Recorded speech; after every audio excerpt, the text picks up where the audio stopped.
சந்திப்பதை பெரும் பாக்கியமாக கருதுகிறேன் அப்படின்னாரு. இன்னொரு பக்கத்திலையும் பார்த்தீங்கன்னாக்க அதிமுகவோடு நாங்கள் மீண்டும் இணைவதற்கு தயாராக இருக்கிறோம், எந்த நிபந்தனையும் வேண்டாம், நாங்கள் எந்த நிபந்தனையும் போடல அப்படின்னு ஓபிஎஸ் ஸ்டேட்மெண்ட் கொடுத்தாரு.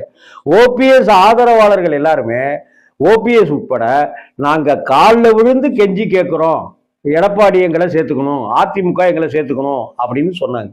ஆனா எடப்பாடி அவர்கள் கொஞ்சம் கூட மனசு இறங்கவே இல்லை.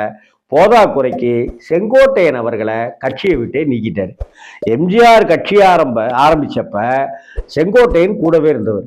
அப்படிப்பட்ட செங்கோட்டையனே தூக்கி எறியும் போது ஓபிஎஸ்லாம் ஏமாத்துறோம்.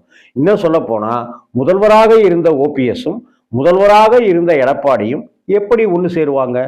அப்படிப்பட்டவரை எப்படி இபிஎஸ் சேர்த்துக்குவாரு? அதனால நானும் பாஜக கூட்டணியிலிருந்து விலகிறேன் அப்படின்னு